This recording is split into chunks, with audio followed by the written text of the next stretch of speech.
სამხრეთ საქართველოში, კონკრეტულად ჯავახეთში, ჩვენ გვაქვს 3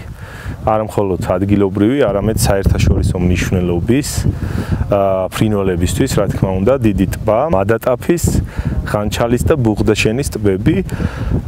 სადაც ყოველწლიურად შეგვიძლია ვთქვათ, რომ ასობით და ათასობით სხვადასხვა სახეობის წყალმცურავი ფრინველები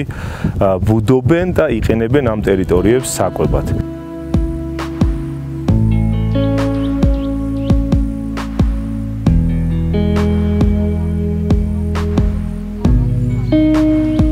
ერთ-ერთი ესეთი სახეობა არის წითელთავა ყვინთია. ასევე ყავს რუხი წერო, რომელიც გახლავთ ქვესახეობა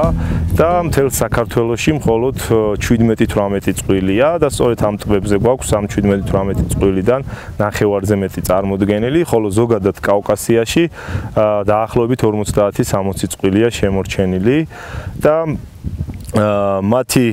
სახლის, გულისხმობ ამ ტბების, ჭაობების შენარჩუნება და კონსერვაცია მნიშვნელოვანია ამ სახეობის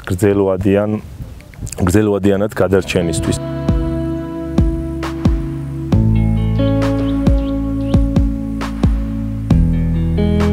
ყველა ეს ტბა არის ძალიან თხელი, წყალი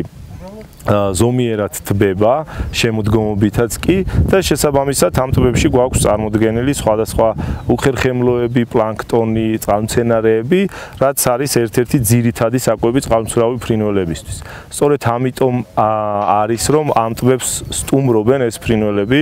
ყოველი მიგრაციის დროს და მათი, ასე ვთქვათ, გადარჩენა დიდი მოგზაურობის დროს შეიძლება ვთქვათ, რომ არის სწორედ დამოკიდებული აი ამ ტბებზე, ვინაიდან თუ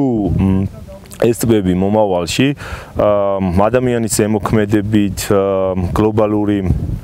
კლიმატის ცვლილებით შეიცვლება და ტბები დაშრება, შეიცვლება ტბების ეკოლოგია, ეს გამოიწვევს არა მხოლოდ ტბების დაკარგვას, არამედ იმ ფრინველების დაკარგვას, არა მხოლოდ საქართველოში, მსოფლიოში, რომლებიც ყოველწლიურად ამ ტბებს სტუმრობენ.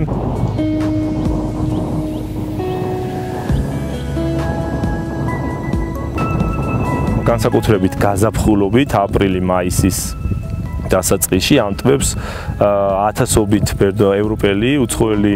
ბერდოჩერი სტუმრობს და მათ მიზანს წარმოადგენს სწორედ ეს უნიკალური ტბების და აქ არსებული ფრინველთა მრავალფეროვნების, მრავალრიცხოვნობის ნახვა. რა თქმა უნდა, ეს ყველაფერი აისახება ადგილობრივების, ქვეყნის ეკონომიკურ კეთილდღეობაზე, ამ ტბების